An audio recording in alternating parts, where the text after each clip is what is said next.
welcome to the lecture for Chapter 2.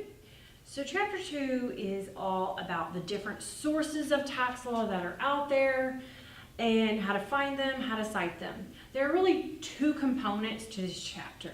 There's the lecture component, and then there's also a component to be done in the library where you actually go and you check out Checkpoint, you check out Lexis, and you see how you actually go about finding these sources. So today we're going to be doing the lecture piece. So we're going to start with slide 4. As I mentioned in the last class, there have been 3 different tax codes: 1939, 1954, 1986.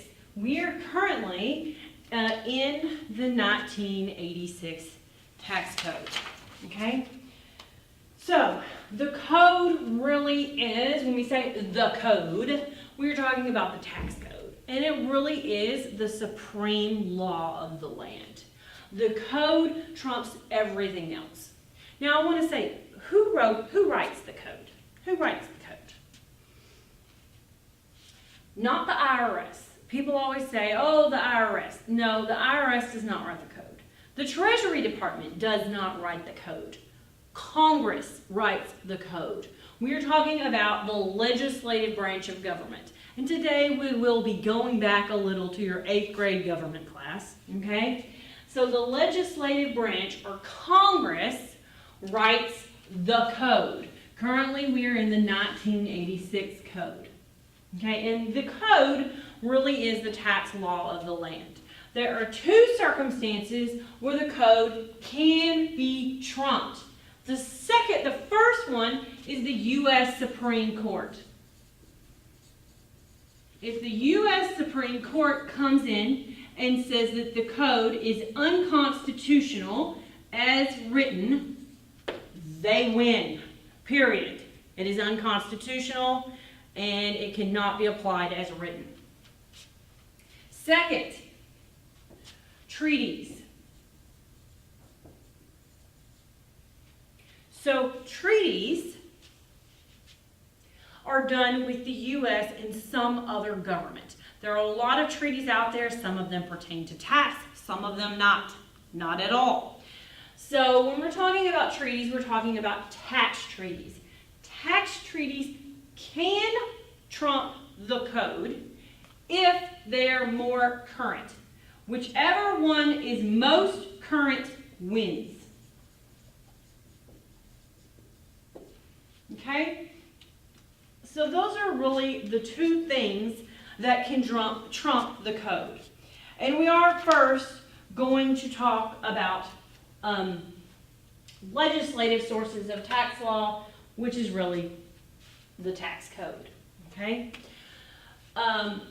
The code is abbreviated, okay, as section. This is the symbol for section. For example, we'll say section 2, okay, code of subsection A, okay, paragraph 1, subparagraph A, okay. This is just an example of how you would see something codified. This is the abbreviation for it. You can see this, the citation, sorry. On slide 5, there's an example of this. Now the code is divided up, and there's actually a handout on this if you take a look at that handout. But the code is divided up. I'm looking for it in the book.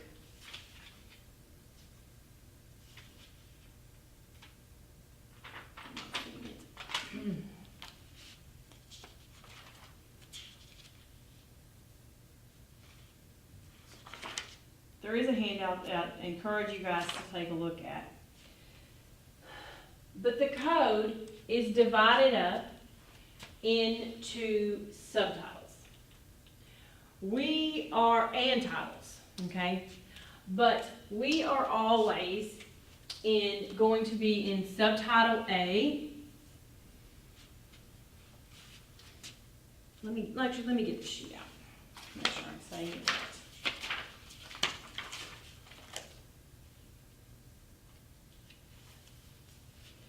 always in subtitle A, sorry, yes, which is for income taxes, okay? We are talking about income taxes in this class, so we will be in subtitle A, okay?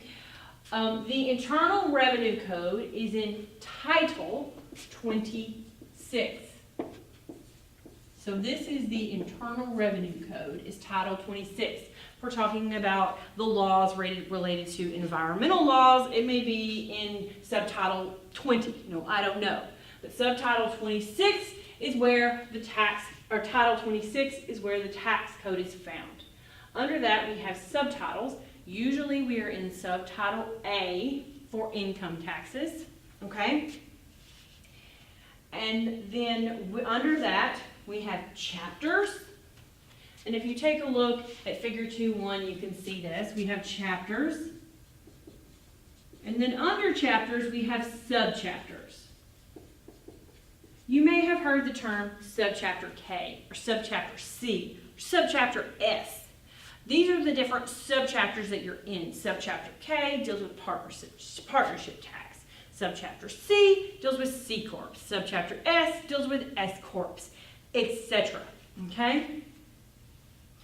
Subchapter J deals with estates and trusts. And you can take a look at this figure 2.1 to see where all the subchapters are. Okay? And then inside each subchapter, you have code sections. The code sections correspond to the subchapters. So for example, we start at section 1. If you're talking about, for example, subchapter C starts at code section 300, okay, and goes to about 400. Subchapter D, it's not laid out in here, but subchapter D deals with a lot of timing issues.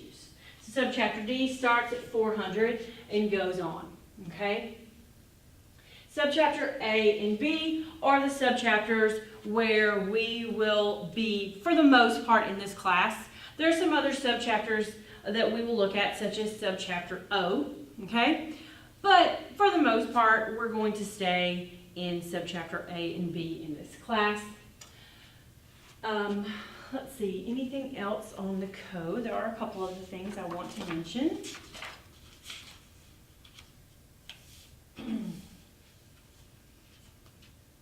So there is something with the code called legislative history.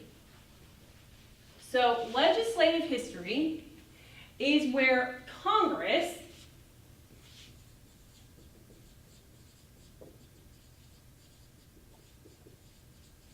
goes and discusses the code in committees, etc. And they talk about the things they didn't like about the things they want to change, reasons why they want it this way. And this basically gives the context behind the law. And the legislative history is often used to determine what is the law actually saying, because sometimes it's not clear. So we say, okay, let's go back and see what Congress intended. So we go and we look at the committee reports or the legislative history. If you're using Checkpoint, legislative history is very easy to find, but it can also be found in the public domains if you know where to look.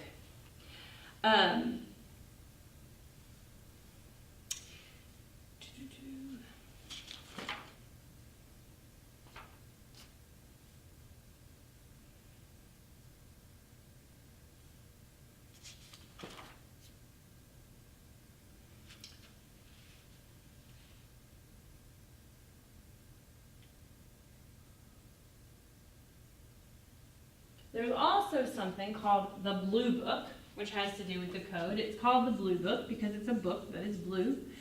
And the Blue Book offers an explanation of the code before regulations are written.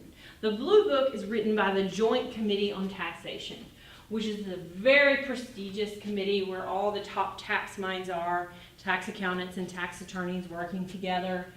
And they write these explanations of code sections before the regs come out. And you can find this in the Blue Book. So let's talk about the process for tax bills. This is on slide 6. It's also in your book. on Exhibit 2-1. Okay, so this is the legislative process for tax bills. For the most part, tax bills start out in the House. Okay, that's because all bills dealing with revenue generation must be generated in the House. So very often tax bills start in the House of Representatives. Once a bill gets introduced, it gets assigned to a committee. The House committee that deals with tax bills is the House Ways and Means Committee. So if you look at this chart, the House Ways and Means Committee will go and they will talk about the bill. They will decide any wording changes that they want and get the final version out. And this is when experts come in and testify, how the bill would be if it were enacted, some things that should be done differently.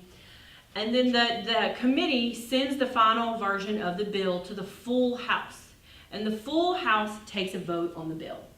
Now the House can either accept it or reject it. They cannot make changes to it. It either has to be accepted as it is or denied as it is. Those are their options. Then it is sent to the Senate. Once it is assigned to the Senate, it's assigned to a committee. The committee that deals with tax bills is the Senate Finance Committee. And just like the House, they have their own experts, they have their own hearings, and they determine if they like the bill. Then it is taken to the floor of the Senate for a vote. Now, unlike the House, the Senate can make changes to it. They can say, we like this piece, but not this piece, so we're going to accept this, but not this. When that happens, now what has to happen after the Senate votes? Let's say they make changes and they approve it. It has to be taken back to the House for a vote. This could go on and on forever. So there is a committee that has both senators and people from the House on it. It's known as the Joint Conference Committee, and it is part of the House and the Senate. It's basically a committee that's composed just so the House and the Senate can resolve their differences and get the process going. So the Joint Conference Committee agrees on final language of the bill, then it goes back to the House for a vote, then back to the Senate for a vote, and then eventually to the President. And the President's options are either to accept it or deny it. Basically to veto it or approve it. The President cannot say, I like this piece, but not this piece. That's called a line item veto, and it was declared unconstitutional during the Clinton administration. But that is no longer possible. The President can only say, yes, I like it, or no, I don't. I know that's a refresher from high school government. Now, I will mention this. Some tax bills do not originate in the House. How could this happen? Well, it's because sometimes you have laws that are bills that are out there that have nothing to do with tax. Maybe they have to do with improving schools or protecting birds that are going extinct, something that really has nothing to do with raising revenue. But there is some piece of that bill that has a tax involved. Though really the bill is not about tax, it's about something else. You fill in the blank. But there is a smaller portion of it that has a tax. That's very common. In that case, the bill may not originate in the House. It may not be discussed in the House Ways and Means Committee. It may start somewhere else, and its process may look very differently.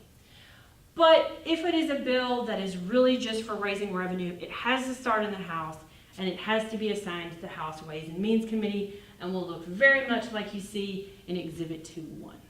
Okay, so that is the process for a bill.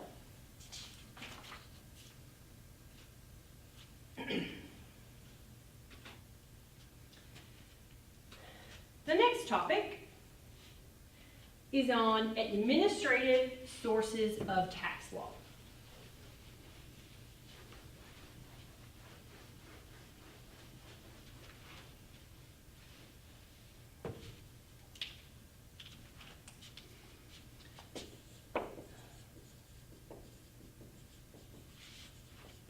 So, administrative being the executive branch. Now you might be thinking, okay, let's go back to high school government. What does the executive branch do? they create the laws? No, that's the legislative branch. They are in charge of enforcing the laws. That's kind of weird. Why is the administrative branch creating tax laws? It's pretty simple. The legislative branch gives them permission. The legislative branch, as we say, delegates their authority. And this is happening more and more often. The administrative sources of tax law are the largest, by far, category out there. There is more law in the administrative source than anything else. What's the largest source of administrative tax law? The Treasury regulations. The regulations. Who writes the regulations? Not the IRS. Please don't say the IRS writes the regulations. The Treasury Department writes the regulations. Okay? The Treasury Department writes the regulations. And if you go to my office, I have about 2 books this thick of the tax code, and I have 6 books this thick of the regulations. So that's 8 books total. 6 of them being the regs, 2 of them being the code. That gives you an idea of the breadth of the material that's out there, okay? And this is written by the Treasury Department. Now, I want to talk about a couple of different kinds of regulations. The first category that I'm going to talk about really has to do with the stage of the process that we're in, okay? So we have temporary regulations.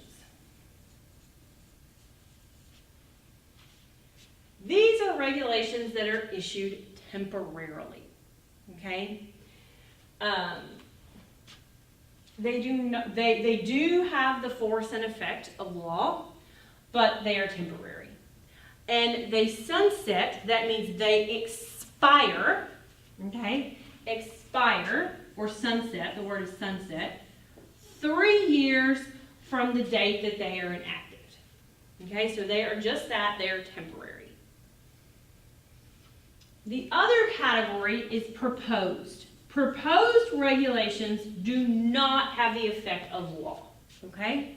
Proposed regulations are not law. They are just that. There are some regulations that have been proposed by the Treasury Department, but they are not final, okay? The last category is final, which has the full force and effect of law. And what makes the difference between a proposed regulation and a final regulation is this process called notice and comment. Notice and comment is required by federal law. So anytime a reg is proposed, there is a period where anybody from the public can issue comments on these regulations.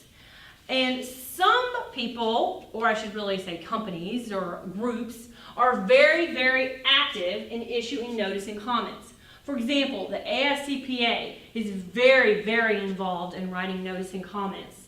The State Board of Texas, very involved. The State Bar of Texas, very involved. People have opinions on this. Where I used to work at PwC, I have a good friend. He wrote a comment letter to a proposed regulation, and it was 200 pages long. Of course, PwC paid him to do it. But these notice and comment letters can be huge. And depending upon who writes it, the Treasury Department can potentially pay a lot of attention to it, and it can change the law, okay? So the final regulations have the full force and effect of law. Now, what happens if a regulation contradicts the code? Basically, that can't happen. The code, remember, the code is the rule of the land. The Treasury Department, the regulations are meant to explain the code. The second they contradict it, it's over, and that regulation has no authority, okay? The regulation is meant to explain the code, which brings me to my next point. There are 2 types of regulations, okay? Yes, we have these. These are related to the stage of the process that they are in. This is related to the type of regulation that it is, okay? We have a legislative regulation and an interpretive regulation.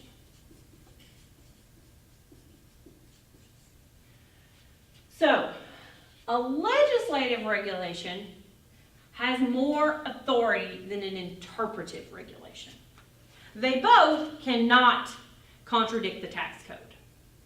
A legislative regulation is when the specific section in the tax code asks the Treasury Department to write a regulation. For example, Code Section 351 says, and I'm not actually looking at it right now, but it says in 351, we'll just say E, okay, it says Treasury Department will to write regs. That means that Congress specifically asked the Treasury Department, specifically gave them a directive, explain this code section. Interpretive regulation is a little bit different, okay? There is a code section called in 7805A. In this code section, the legislature, or Congress, gave blanket authority to the Treasury Department to issue interpretive regulations. So just because a code section does not ask the Treasury Department, doesn't ask the Treasury Department to issue regulations, the Treasury Department can still issue regulations under this blanket authority given in Section 7805, okay? But legislative regulations have a lot more precedential power than interpretive regulations, which makes sense because with a legislative regulation, Congress specifically asked the Treasury Department to explain this code section, okay? Again, both of them cannot contradict the code. So,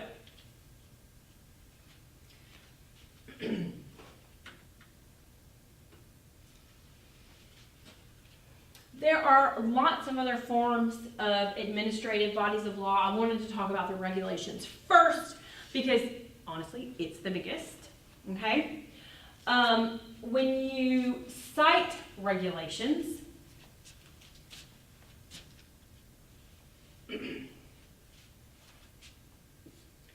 you have a number to the left of the decimal and a number to the right of the decimal. So the number to the right of the decimal corresponds to the section number in the code. So we were talking earlier about Code Section 2, okay? Its regulation would look like this. What about the number to the left of the decimal? This corresponds to whatever subtitle of the code you are in, okay? For the most part, we are going, subtitle. Like I said, we are always in this class, for the most part, going to be in subtitle A, dealing with income taxes. But if you had a regulation dealing with gift and estate taxes, you would have something different to the left of the decimal. If you have a regulation dealing with procedure, you would have something different to the left of the decimal. So depending upon what subtitle you're in, that will tell you what number you have to the left of the decimal. Like I said, we are pretty much always going to have a 1 in this class. Now, regulations also have a dash. And they'll have a number after the dash, maybe a 1, maybe a 2, maybe a 3. Let me tell you something. This number does not correspond to the code at all. It actually doesn't really correspond to anything. If you are reading regulations, and some of them have tons out there, and they have a -1, -2, -3, -8, -9, you have to read all of them because you don't know which one applies to the code section that you were looking at. You just have to read all of them, unfortunately. Now there are lots of other categories of administrative law out there. If you look at slide 8, there is a chart for administrative sources of tax law. This is also exhibit 2-3 in the book. And the first one at the top is the regulations, which are found in the Federal Registrar. They have the force and effect of law.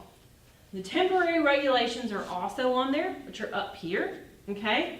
They also have the effect of law, and they can be cited as precedent, okay? And you can look down here at all the other administrative sources of tax law. Okay, the regulations, which we have already talked about, so I'm going to keep going through the slides on that. Okay, so if you, one other thing I didn't mention, if you have a temporary regulation, you will be able to tell because it will have a T at the end for temporary. Okay, let's move on to the next administrative source of tax law, which is a big one, not as big as the regulations.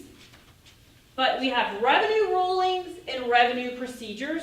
This starts on slide 13. Both revenue rulings and revenue procedures are written by the IRS. That's right, I said they're written by the IRS, or the enforcement branch of the Treasury Department.